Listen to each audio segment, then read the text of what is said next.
Hi, I'm Tim. Welcome to our channel and thanks for logging on. If you enjoy these videos, do me a favor and subscribe to our YouTube channel right here at Watchbox Reviews. I would really appreciate it and I promise to update daily. If you love this watch, you could see it and you could purchase it on our website, thewatchbox.com.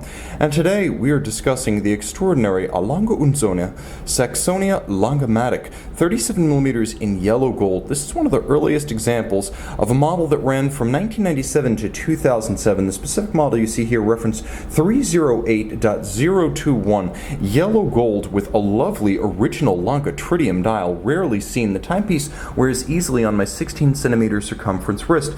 You will note it is not a thick timepiece, micro rotor automatic, so only 9.9mm thick with a domed bezel. It will slide under any cuff. Across the wrist, the watch is nicely dimensioned at 44.6mm. It will fit a wrist as small as 13.5, perhaps even 13 centimeters in circumference. The spacing between the lugs, a lovely vintagey 19mm, giving the watch the appearance of a true mid-20th century dress timepiece.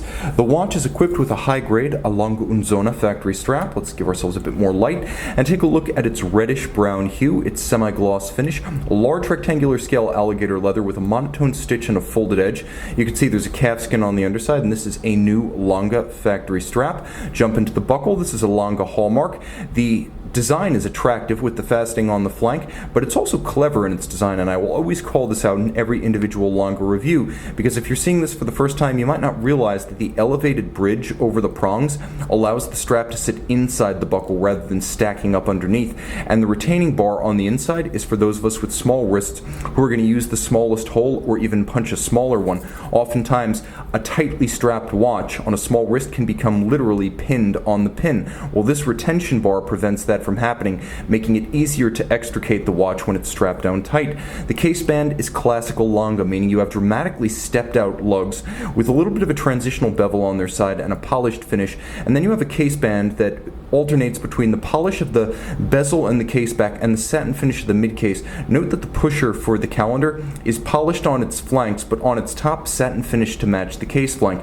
Turn it all over, you can see the Lange crown, this timepiece featuring a dial of solid sterling silver that isn't quite a perfect matte silver. When you see it in person, it seems to have a little bit of a champagne hue to it. It is not a perfect silver. It does have some sort of undertone of color.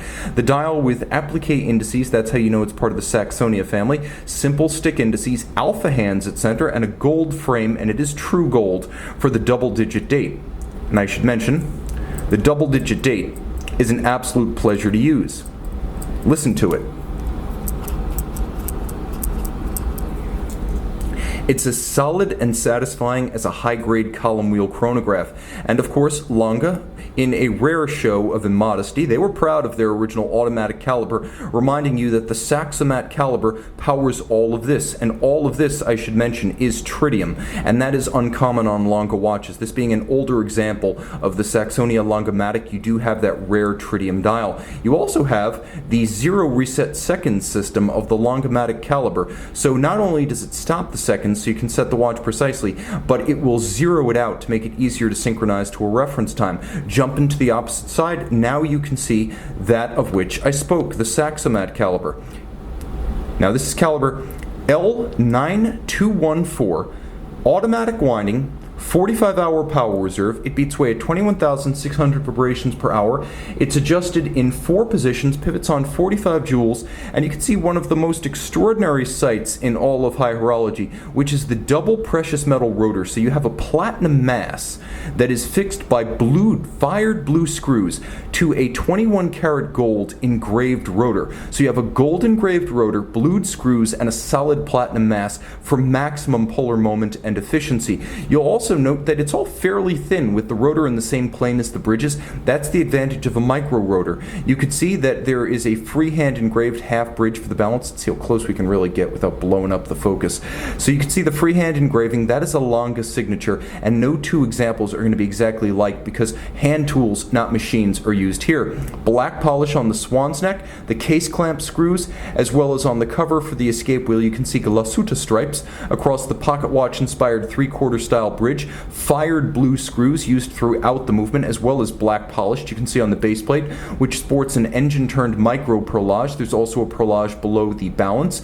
You'll appreciate the three-quarter style bridge and plates, all rendered in what's known as German silver, but is in fact a nickel copper zinc alloy, redolent of 19th century Saxon watchmaking. That alloy, because of the copper, has a lovely golden hue. There is mirrored englage. You can see at the edge of the bridge just below my finger that mirrored bevel lighting up. That is true on the edge of every surface, every bridge on this watch. Own a loop if you own this watch. This is a timepiece that is beautiful in the sense that every Lange is beautiful, but also true to its German heritage in the sense that the design of a pocket watch has been, as much as possible, recapitulated in the design of this gorgeous movement. You can see the movement and the watch and put both of them on your wrist on the watch box.